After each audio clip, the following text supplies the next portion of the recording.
Are you wondering how to balance it all, work, family, and life?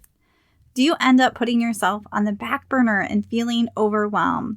Well, today I'm going to be giving you some different tips about how to have some better work-life family balance and ways to take care of yourself. And I thought of this topic today because this is something that has come up with my clients, and I see it from people. So many of us women keep putting ourselves on the back burner and keep putting our family, other people, good things in front of ourselves. And we have to really step back and take a look at this. And if you guys are looking for some extra support, I encourage you to set up a call. Really, there is so much power in having a coach and a personal trainer able to provide you with accountability and support so you can stay consistent.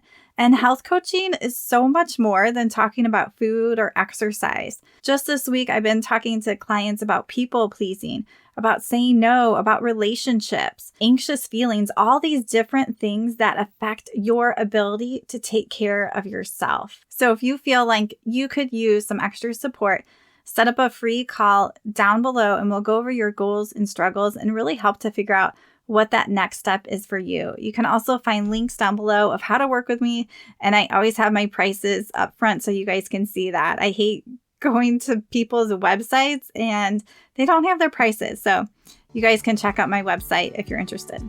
Hi friends, and welcome to the Healthy Beyond 40 show. I'm Michele, mama 4 and military wife. And I'm passionate about helping women get healthy from the inside out so they can feel better and live their best life. Do you feel like you're struggling to lose weight and get in shape? If you're ready to develop healthier habits, exercise consistently, and lose weight sustainably, then you're in the right place. I combine my expertise from my doctorate in physical therapy to my experience as a health coach, personal trainer, and yoga teacher to bring you actionable steps for a healthy lifestyle. No magic pill here, so lace up those shoes and get moving. All right, so let's dive into it today. I'm going to give you guys some tips, and this is something that I'm always readjusting and reassessing. I'm not someone who has it all figured out, and it's always great. And I think it's like this for most of us. Things start to feel a little off balance, and then if we can pause and readjust and reassess what we need, we can get back into a better balance. And also, when we're talking about this life balance, it's not like a teeter-totter where it's going to be completely balanced. It's going to sway a little bit, and that's okay. So we shouldn't expect a perfectly balanced life like we got it nailed. But we want to make sure that we do have some balance and that we're able to take care of ourselves. So one thing that really helps to bring a little clarity is really knowing what your purpose is in life and your passions and the season you're in right now. And so when we can come back to that, that really helps us to guide what we should and shouldn't be doing and where our priorities should be. So for me right now in this season, I know that God created me to help others get healthy, but I also have a family and 4 kids, and God created me to be a really good mother to them and to have time for that. Also to take care of my own self and my own health. So there's all these other things, but if we can be a little more clear on what our purpose is, our passion in the season that we're in right now, it's going to guide where we are spending our time. Okay, so tip number 1 is having some absolute musts. Like, what are they? The things that you absolutely need to do each day.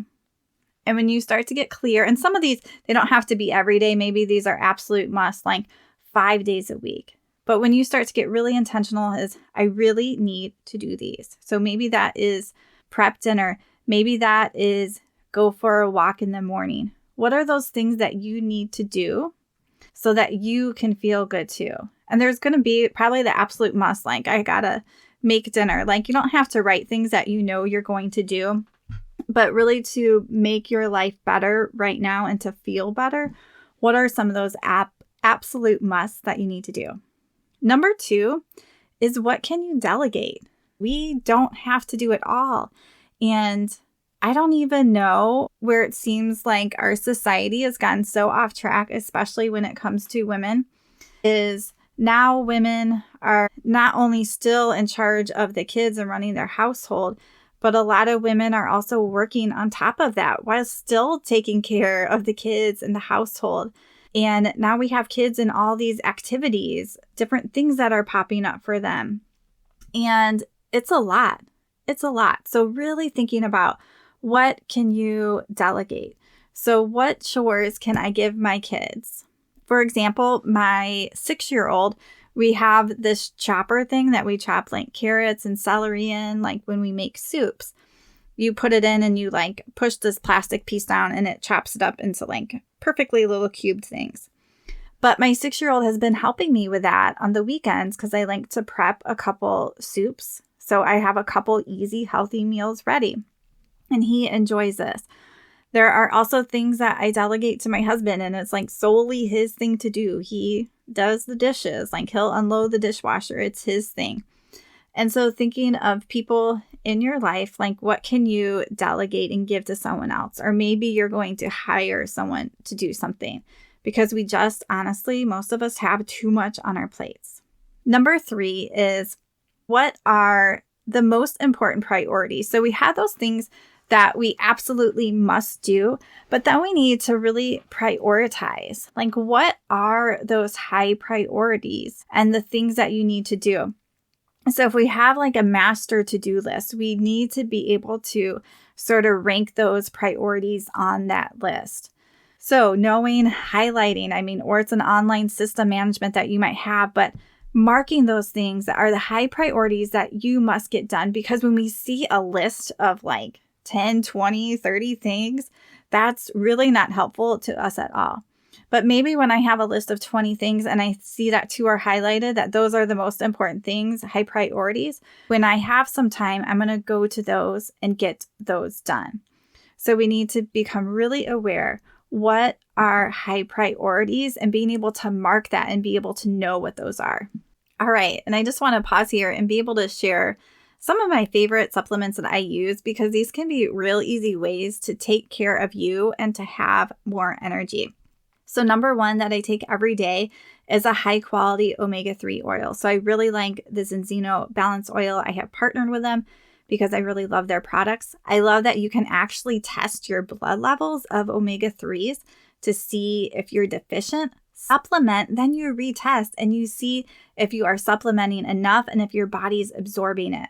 So super easy. I really like their lemon mint. So there's going to be links down below for all these so you guys can check it out. Also by Zenzino, I really like their multivitamin plus immune support.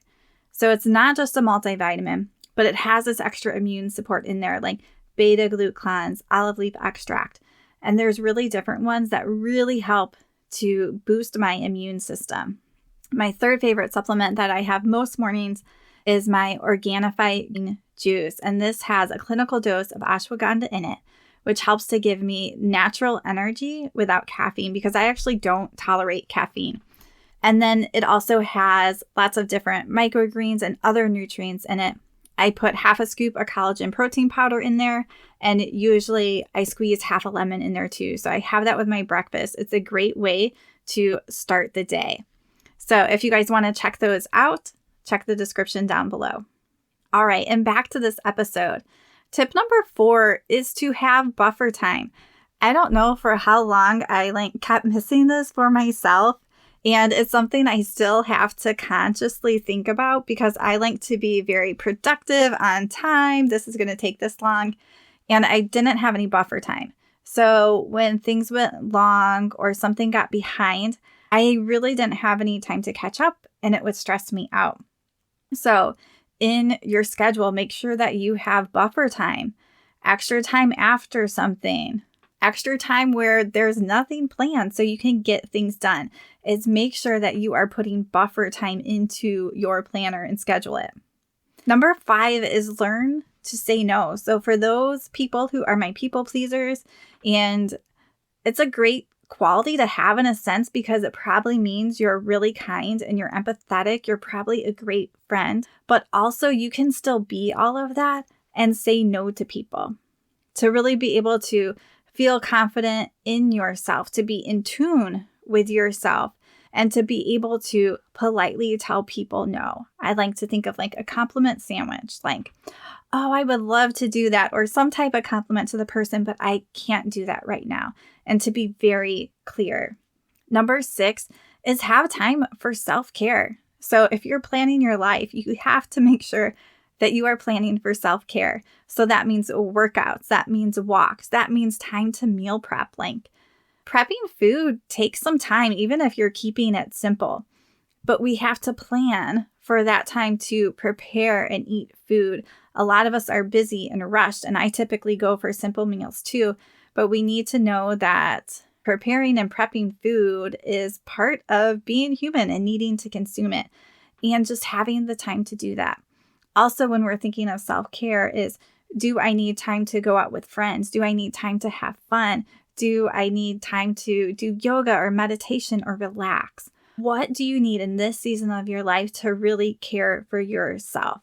And number 7 is, what are your time wasters? So what are you wasting time? Because most of us don't have enough time. I don't know about you, but I would love more hours in the day, but that's not going to happen. So we have to really think about, what are we wasting our time on, and what are we doing that we really don't need to? So some of the stuff, it's not even exactly wasting our time, but there's other higher priority things, and there's just things that we need to let go of.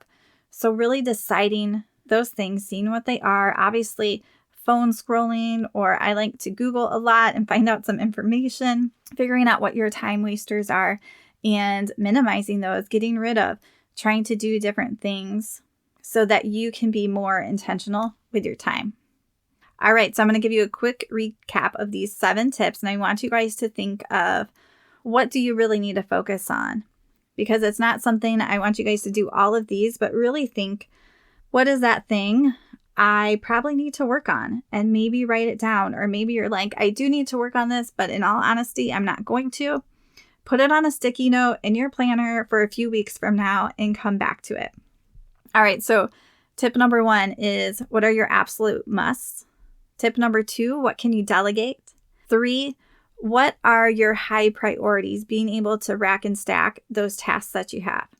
4, do you have buffer time? 5, learn to say no. 6 is have that time for self-care. And 7, what are your time wasters? All right, guys, I encourage you to head to my Facebook group, Healthy Beyond 40, and share which one of those you need to work on.